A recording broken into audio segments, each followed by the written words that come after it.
Zambe tata yoka losambo na ngai na bondeli yo Zambe tata yoka losambo na ngai na bondeli yo tata na bondeli yo bongi na lokumu tata na bonde zoto mabele ya pamba tata na bondeli yo lolendo ya nini tata na bondeli yo Zambe tata yoka losambo na ngai na bondeli yo Zambe tata yoka losambo na ngai na bondeli yo tata na bondeli yo Zambe abatoma tata na bonde yeso bongi na lokumu we tata na bonde yeso bongi na masanzoli tata mbote na bandeko banso bazolanda biso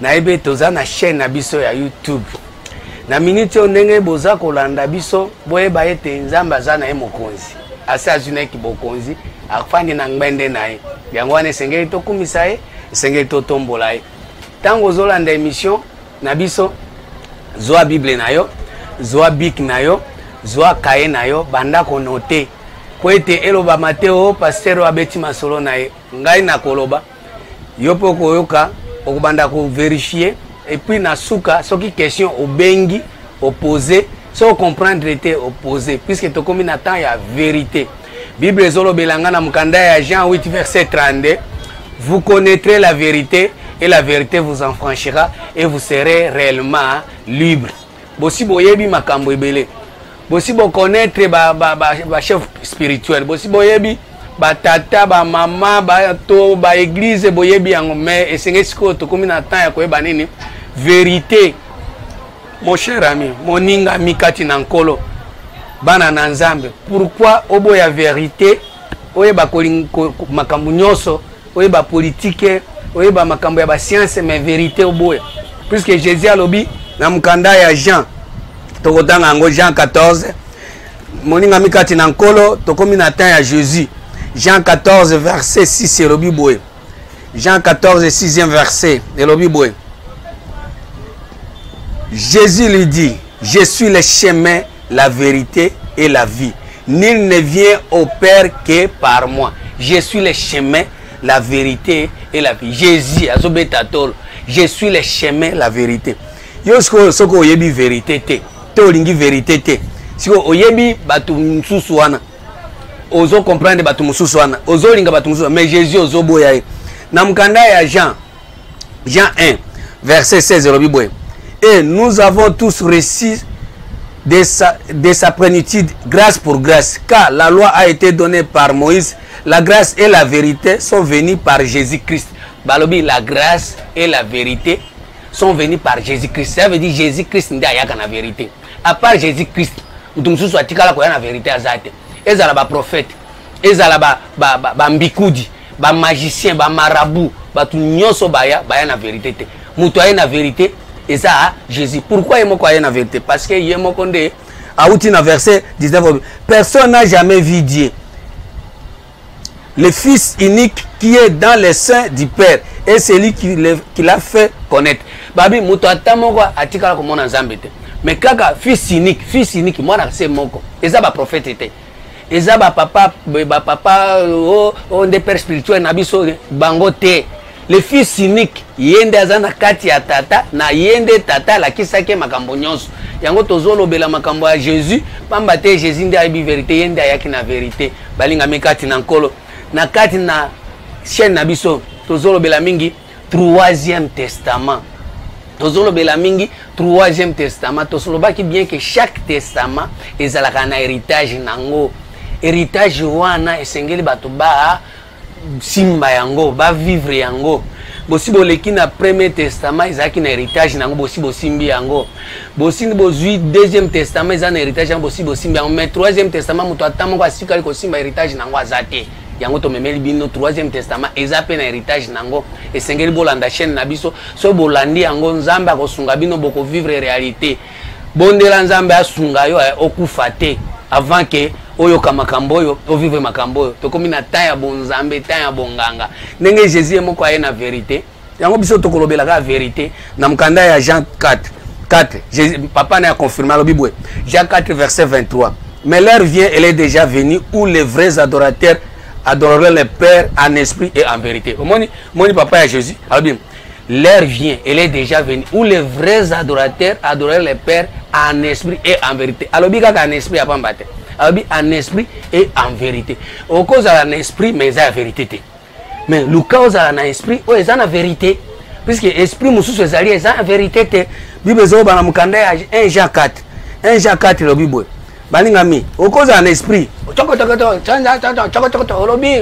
we nzambe shikodoro bakatabara mais est-ce que makambo zolo ba eza esprit eza la vérité 1 Jean 4 et le Bible bien-aimé, n'ajoutez pas foi à tout esprit, mais éprouvez les esprits pour savoir s'ils sont de Dieu. Car plusieurs faux prophètes sont venus dans le monde. Comment est-ce que vous avez un esprit, et un esprit, mais c'est la vérité. Et un faux prophète, un esprit. Abanda koloba makambo nae, abandi ko tutuka, abandi ko mais c'est la vérité. Mais ce que Jésus a yé en esprit et en vérité. Il faut à l'esprit tant que zoya et ça la vérité. C'est que esprit ou la vérité, l'esprit. À l'Bible na mkanda ya Jean 6 verset 63. Bande ko balinga mikati na nkolo. Esenga totanga Bible to ba makambo ya Bible. Jean 6 verset 63 et le Bible na otanga ngona kombo na Yesu. Jean 6 63 bi.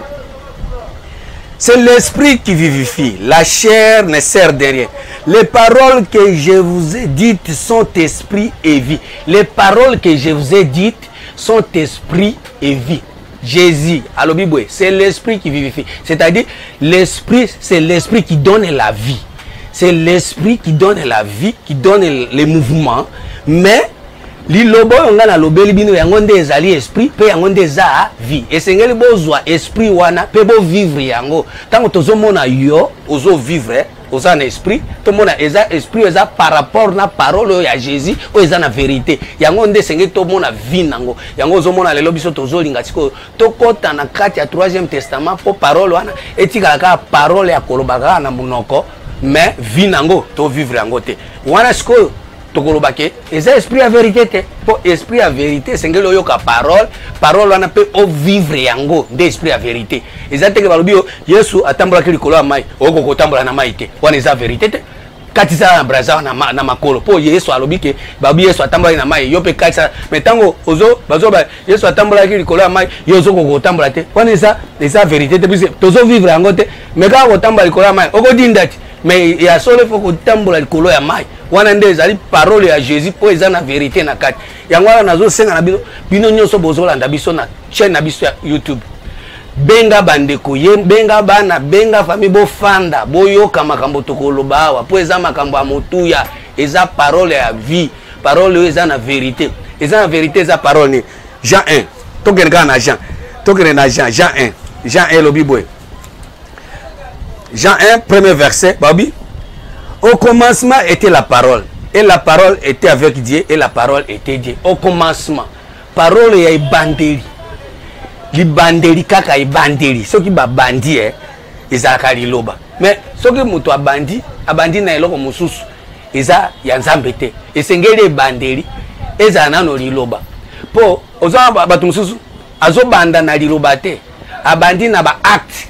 Oh botala kuna asali musala ya boy asali musala est-ce musala oyo osali est-ce liloba nango oyokaki po par exemple ngana okoyebisa yo eloko te mais omemeli nga katini ya mai or ngana za besoin katini ya mai te est-ce oyokaki makambo ngana lobaki po omemelanga katini ya mai zoka ndenga na za na posa ya nini oyelanga bido ya l'huile yo na lobi eloko te yo memenga katini ya mai or esengelaki na loba ndo yelanga eloko ngana na lingi mende mo siko lelo tozana makambo ya nzambe muto ayoki nano eloko te mais bandi déjà kosala bandi kosala ba pratique or ba pratique wana e bandeli liyo bezala kite or esengeli nano batu ba yoka ba sosola nde ba pratique ba sala pratique lelo tozana ba pratique belé liyo bezate et puis liyo bana ezate tellement pratique eze belé liyo bezate yango zomona ke to sama makambo na biso eza makambo nzambe te yango to memeli bino 3e testament ozo sala ke tozwa liloba oyo to mettre pratique nango bato ba mona ke eza liloba eza ko concorder na pratique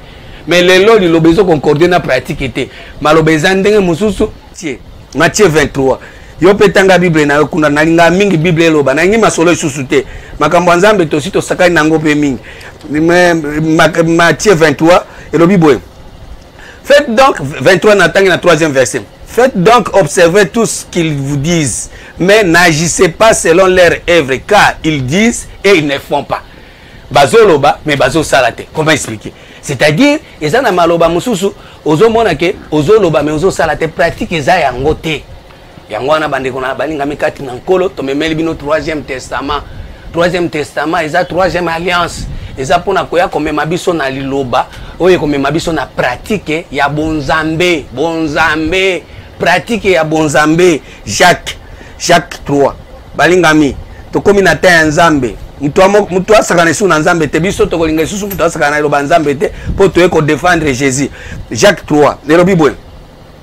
Lequel d'entre vous est sage et intelligent, qu'il montre ses œuvres par une bonne conduite avec douceur de la sagesse. Ozok balobi bien, lequel d'entre vous est sage et intelligent, qu'il montre ses œuvres par une bonne conduite avec la douceur de la sagesse. Ça veut dire, tant que vous avez la pratique, il faut tout le monde la sagesse et l'igno et tindi au la pratique. Au salé liango na sagesse, il y a première alliance. Au salé liango na sagesse, il y a deuxième alliance. Au salé liango na sagesse, il y a troisième alliance. Puisque tous en a sagesse, il y a première alliance. Ozo mema bato na boumbu to si to expliquer ango toza sagesse il y a deuxième alliance ozo mema bato na vie temporaire na vie passagère na vie ya vanité mais tozo mona kaka Nzambe azali Nzambe azosala oro eza biloko oyo œuvre nango ezo mema na sagesse oyo eza ya passagère oyo nyoso zo sali mana se ya moi selon Ecclésiaste eza vanité mais na sagesse wana bato bazozo a pratique bazo mona pe makambo na bango mais lelo to memeli bino troisième alliance oyo eza na sagesse nango eza pe na pratique nango esengeli to découvrir yango yango nazo mema bino malembe to kotambola na mukambaka ya Jacques wana to continuer nango. Mais si vous avez dans votre cœur un zèle amer, un esprit de dispute, ne vous glorifiez pas et ne mettez pas contre la vérité. Ce qui est un esprit de dispute, c'est-à-dire un esprit de vérité, un esprit à doute, makambo na lobi na onazo sala na monike yangote na moni keseni ezo bala na te yebake balobi kozwa eloko maloba lolengo na kozwa bizali la lolengo na te kotia yango na kati ya vérité te yango eza confusion yango balobi na 15 cette sagesse n'est pas celle qui vient d'en haut mais elle est terrestre charnelle diabolique. Ce que vous en a doute na pratique na yo o lobby o sali mais o moko zo comprendre o eza makambo na moni on dirait eza yanga moko eza nzambe to eza makanisi na ngamoko mais na sala ki déjà bato ba moni mais yebake makambo wana babi eza diabolique eza terrestre eza passagère mais car là où il y a un zèle amer ozana zèle to boité ozana zèle o sali o ke vraiment molende mais eza zèle moko eza amer. Cette sagesse n'est pas celle qui vient, car là où il y a des ailes amères, un esprit de dispute, il y a du désordre et toutes sortes de mauvaises actions. Oh, Jésus, par rapport à l'action, par acte, aux opposés, désordre. Aux opposés, par rapport à quoi? Aux opposés, mais pratique aux opposés, na kopesa exemple oh Yesu azwaki bateme na mai oke na mai est-ce qu'on vérifie ka vraiment mai wana ke yango de Jésus azwaki bateme na kati mais ce que vous en a doute nango yeba ke za sagesse moko terrestre eza passagère or na minute toza na posa sagesse passagère toza na posa ya esprit de vérité ça veut dire makambo zoloba ezala kaka bongo ezala na ba doute te ezala ya par hasard te oh tantôt pourquoi parce que na minute balobi eza sagesse moko diabolique Bible nde zoloba ezanga ite tanga yango na mukanda ya Jacques 3 verset 14. La sagesse d'en haut est premièrement pure. Oh, Jésus, dans verset 17. Jacques 3, verset 17. La sagesse d'en haut est premièrement pure, ensuite pacifique, modérée, conciliante, pleine de miséricorde et de bons fruits. Excepté des disputes, d'hypocrisie, le fruit de la justice est semé dans la paix par ceux qui recherchent la paix. oh yeso bo bazoluka kimia hein bako semer vérité pe bako zwa vérité parce que bazo semer yango na bao bazoluka nini kimia soki tozoya na vérité toye ko semer vérité na bato bazoluka kimia po bato ya kimia nde bato oyo Nzambe ayebi bango yoka na Matthieu 5 izoloba Matthieu 5 toke na Matthieu 5 izoloba boy. Heureux ceux qui procurent la paix, car ils seront appelés fils de Dieu. Heureux ceux qui procurent la paix. Bakobenga mababa na nani ya Nzambe. Siko sagesse so tozoya nango ya 3e testament. Tozoya nango pona bo bazoluka kimia. Soki olingi na kimia te, okoyoka te, okosala la paix te. Po eza makambo ya bato oyo bazoluka kimia, po baza bana ya Nzambe. Kozala mwana ya Nzambe za mutu azoluka kimia. Pamba te tango ozoluka kimia. Okolinga ozwa sagesse oyo tozo yango ya 3e testament esika nini kimia ya Nzambe efandi moboko eza kimia. Heureux ceux qui procurent la paix, car ils seront appelés fils de Dieu. Kozala mwana ya Nzambe eza kosimba Bible te. Kozala mwana ya Nzambe eza te kokende ke église chaque jour. Kozala mwana ya Nzambe ezali kokende kokangama na batima te. Kozala mwana ya Nzambe eza te ke yo zawana otie bato makelele ka yo ndo Nzambe akomila kisa non. Heureux ceux qui procurent la paix. Ceux qui procurent la kimia, yeba koza mwana Nzambe. À ce moment-là, okokoka kozafanda oyo ka sagesse oyo tozo pesa bino ya 3e testament. Mais ceux qui boy na kimia na mkanda ya Jean 8. Bao baboy kimia bazali. Jean 8 verset 40. OK. Yo petanga Bible na yo. Jean 8 verset 40. Yelobi nini? Jean 8 40 yelobi boy. Mais maintenant vous cherchez à me faire mourir, moi qui vous ai dit la vérité. Ça veut dire bato balika kimiate, ce qui est soyé, ngara ko bomaye. Yesu ngana tia mona Yesu ndeli loba. Ce qui liloba yé, olingi nini? On néglige yango, on sabote yango, on banda koloba bilobela, on banda kokanisa makam nayo. Babi, mais maintenant vous cherchez à me faire mourir, moi qui vous ai dit la vérité, que j'ai attendu de Dieu. Cela, Abraham ne l'a pas fait. Vous faites les œuvres de votre père. Jésus leur dit, si Dieu était votre père, vous m'aimeriez. Car c'est de Dieu que je suis sorti et que je viens. Je ne suis pas venu de moi-même, mais c'est lui qui m'a envoyé. Au moment de Jésus, tata nende atindi point. Pour y avoir la vérité. Jésus est là, Nzambe nende atindi vérité. Neti to tangi kuna na Jean 1, au commencement était la parole. La parole était avec Dieu, la parole était Dieu. Et Seigneur, ezala liloba o eza vérité. Ne loko Nzambe atindaka wana. Nzambe atindaka Jésus aza vérité. Soko yoki Jésus, il faut ezala la parole ya vérité, ezala esprit de vérité, c'est-à-dire quoi? Makambo ezolo bama eza esprit et puis eza vérité. Ezala ko tantonete, ezala ko bata ko zana katia confusion te. Le Seigneur est à la parole est na esprit, mais esprit est à la vérité. Si esprit à vérité est à la na au commencement na Jean 1:1. Mukandaka ya Jean 8 verset 25 robi boy. Batuni Jésus, qui est-il? Lui dit-il. Jésus leur répondit, ce que je vous ai dit dès le commencement. Ce que je vous ai dit dès le commencement. Commencement. Soko bandina kati ya commencement na Nzambe oyo elobami na ebandeli wana esengereza la esprit de vérité.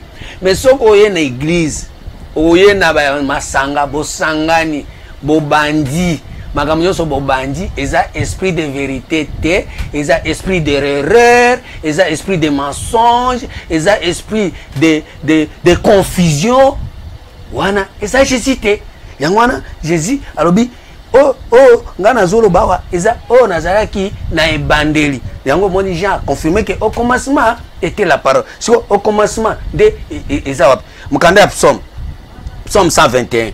Psaume 121 verset 8 robini. Psaume 128 robi. L'Éternel gardera ton départ et ton arrivée dès maintenant à jamais. Au commencement l'Éternel gardera ton départ et ton arrivée. Ezate que Nzambe regarder départ na yo ozobima wa oke poto. Non. Ozobima wa oke mbandaka. Non. Nzambe akubandela yo na au commencement ya Jésus. Nengo ko banda na Jésus wana na au commencement wana tebo yoko suka nde Nzambe regarder yo.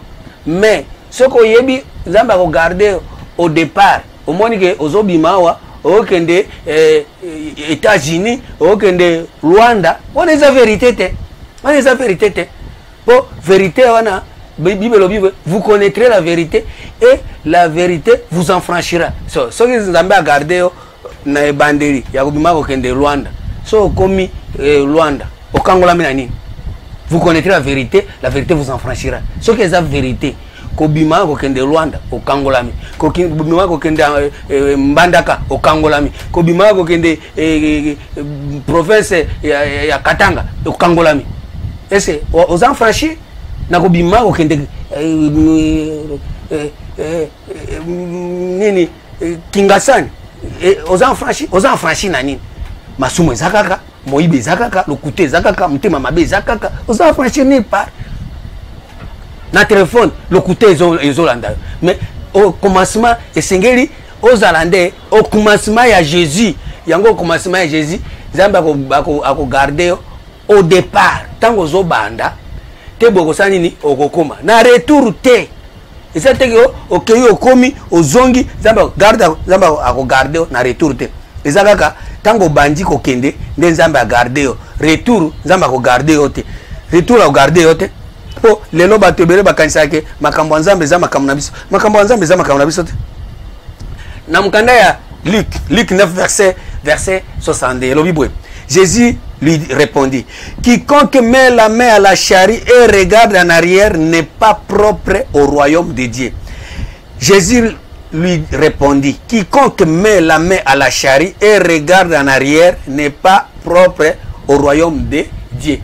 Osokei obandi na Jésus, kobanda na Jésus obandi kotambola. Okomi ko regretter o zonga. Awande makambo ya départ yangwana. Ko zonga sous-simate.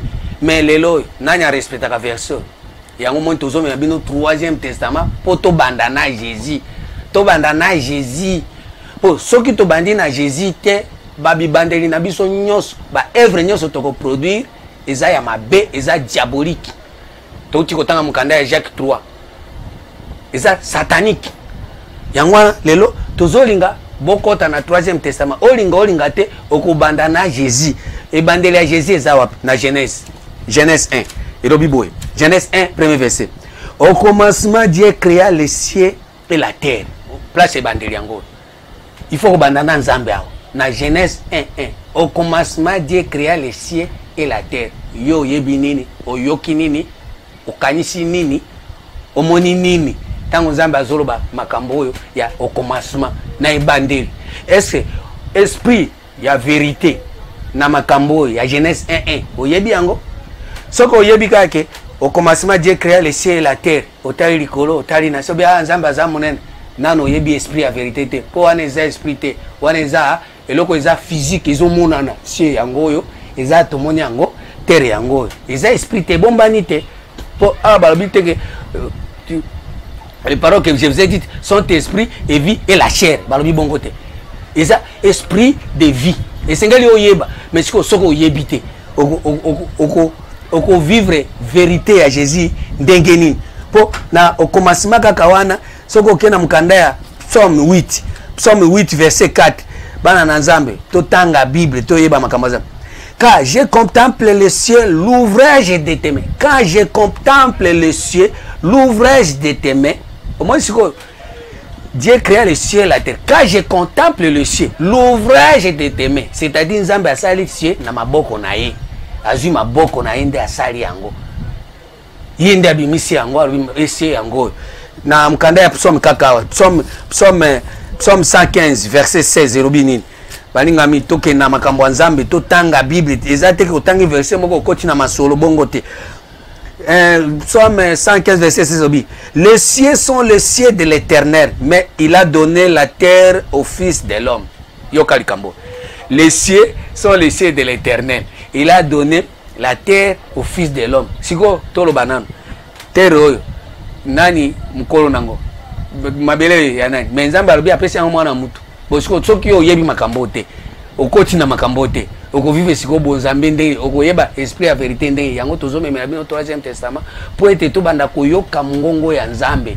tobanda koyoka makanisi ya nzambe, tobanda koyoka elobeli ya nzambe, tosi toyoki elobeli ya batata, ya ba père spirituel, ya ba mama mbikudi, ba magicien, ba marabu, bato ya soloka, tosi toyoki bango to comprendre pe to koti na kati, mais ce n'est pas le moment ya kukumela isu kuna foto longwa kuna pamba tena miniti oyo nzambe azana posa ya ba oyo ya ye baye alobi na mkanda ya Jean 10 verset 1er lobi nini Jean 10 premier verset tozotanga na kombo na Yesu. En vérité, je vous le dis, celui qui n'entre pas par la porte dans la bergerie, mais qui monte ailleurs est un voleur, un brigand. Moni place porte na biso zani na ibandeli Genèse soki o koteli wana te o bandika ka o Exode o Esaïe o koti na fenêtre biso esengeli to kota na to banda na porte za Genèse 1 kwa ba fungola yo po wana nde au commencement o Jésus to ti kotanga na mkanda Jean 8 verset 25 obi o na lobela ki bino na ibandeli o na bisa bino na commencement wana sinde nde ngai parce que soki yo otiki kokubanda na Genèse 1 okoteli na Exode okoteli na Matthieu okoteli na Jean oyebika mukanda ya Jean mais Genèse 1 oyebite oza okoti na porte oza brigand Jésus ndi azobabi. En vérité je vous le dis, celui qui n'entre pas par la porte dans la bergerie mais qui monte ailleurs est un voleur, un brigand. Mais celui qui entre par la porte est le berger des brebis. Porte Genèse. To banda na Genèse po na Genèse 1 wana makambo eze belé. Yo soko yebi yangote. Otikali koyoka pete yango wana zokota bino to zonga na 3e testament to kokota nde to kubandela ka wana. Awa na lobi nazo yebisa bino to kokotela wana nde porte ya ba berger bakota na kati ya bergerie pona komona ba mpate ya nzambe o nzambe ya bomba. Zambe abomba ba pate wana pona ba oyo basingeli bakota tokokotela wana tobandaka na Genèse 1 tokofanda wana séminaire ya 1 mois même 2 mois Genèse 1 te kokota Genèse 1 séminaire c'est baby na makambo ya batu mitu ese poli na makambo ya bonyama mitu ese poli na makambo ya bomoto ase momala mato ese kangami batu bakumi ba incrédule na mitu ata lobi ndenge moto akoyoka azate mais il faut to fandela nano wana to kota na porte wana Zambe na bolingo na soki to koti wana okomona makambo ko sa mabibwe. Mais celui qui n'entre pas par la porte celui qui entre par la porte est le berger des brebis. Le portier lui ouvre et les brebis entendent sa voix et il appelle par leur nom les brebis qui lui appartiennent et il les conduisit dehors. Oh Zambe, nanya koka makambo. So ito koteli wana to banda ko benga ba mpate uzobimisa bango libanda. Yo siko yo okoteli na makambo Nzambe wapi? Olia kokota na Genèse 1 okuta bampato bazana kati ndo banda kobimisa yango libanda o banda kolobela bato mais okoti kuna te olali olamuke komi musali Nzambe non au commencement ce n'est que di Bible oyo kota na ebandeli okokuta ba brebi batondi awa ebele bao bayoka ka mongongo ya mutu mususu te bayoka ka mongongo ya tata na bango oyo soki alobi bayoki et puis soko zui bango ndo bimisi bango bandi kolobela bato oyebi makambo Nzambe ndo bandi koyebisa bato mais yo oyebi makambo Nzambe te obandi ata na ibande te okoteli na porte to koti na fenêtre otanka 2-3 versets olobi o naza na Yesu non na 3e testament to kobanda na première porte kaka entrée wana soki obandika wana nde okoti okuta bampate baza kuna ebele na kati ya bonzambe soki okuti bampate wana ozwi bango nde obimisi bango libanda mkanda ya proverbe 27 na on azoloba ba na Nzambe ma ce qui est sous terre Proverbe 27 verset 23 et le Bible Proverbe 27 verset 23 et le Bible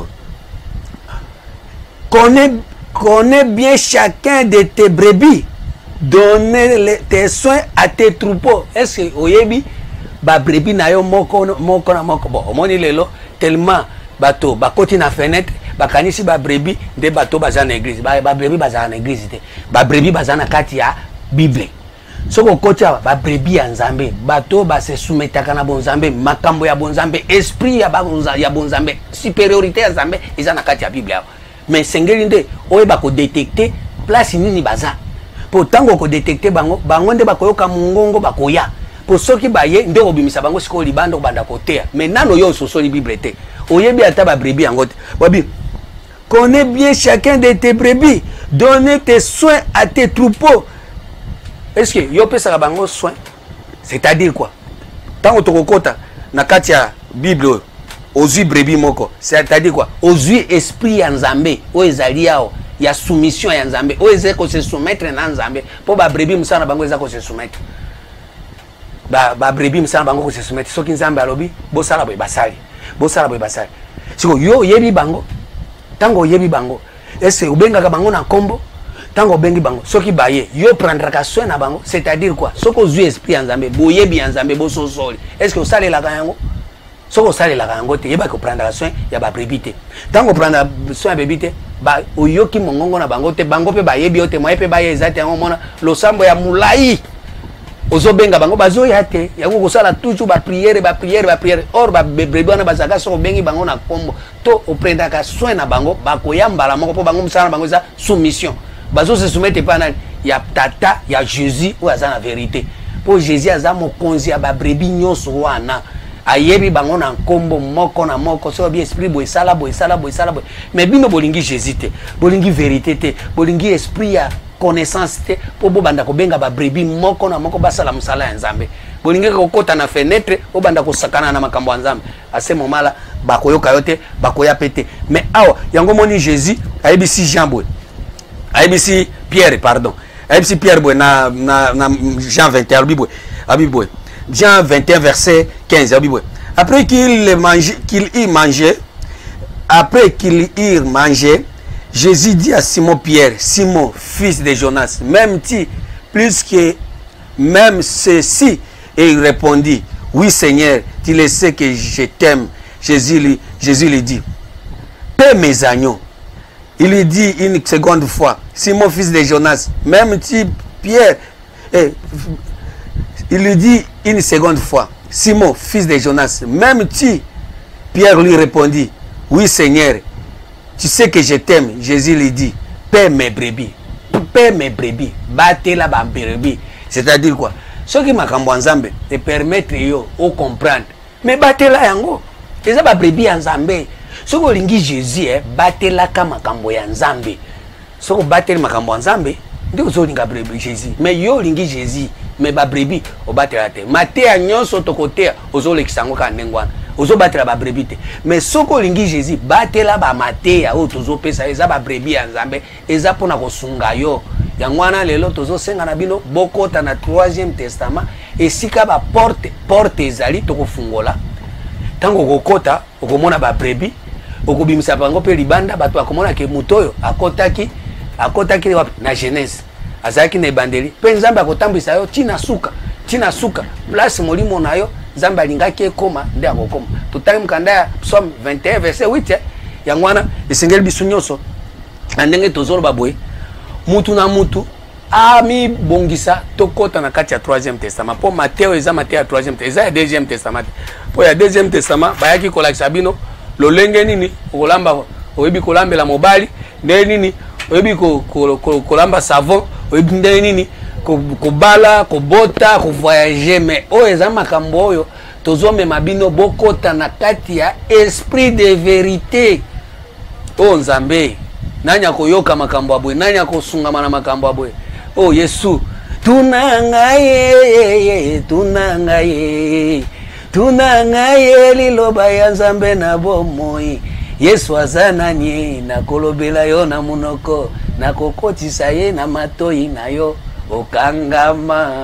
bokangama oyo kaye bien ndeko na ngai Yesu aza bien na pesi bino nyonso merci na ndenge bolandi biso na yebi ete makambo ezebele tokotambola na bino malema botika chaîne na biso te chaîne oyo eza chaîne moko oyo eko permettre biso nyonso to fungwama tango to fungwama nzambe akosunga biso makambo nyonso kokende malamu yango tozopesa bino chaîne oyo po ete okoti o vivre bolamu ya nzambe tozana posa mutu na mutu a vivre bolamu ya nzambe nzambe azana projet ya bonheur boloba encore na monoko mais botika ko réaliser yango te mais a na 3e testament boko réaliser yango pamba te alliance ya 3e testament eza na héritage sengeli bo hérité yango maintenant bo fungwa mite to kufungula bino malembe numéro na nga ya telefone yango 089 9 42 43 81 089 9 42 43 81 Nzambe asunga bino ndenge bozolo yoka émission eza pona monde mobimba yo yoki transmettre yango pa ba mususu benga ba mususu pesa ba mususu tindela bango ba image ba comprendre oyo azana question à poser oyo amoni ke makamna lobi eza lokota akota a tuna ngai na ko répondre na Bible to kobeta masolo te to kokota na blochir te Nzambe apambola bino merci beaucoup.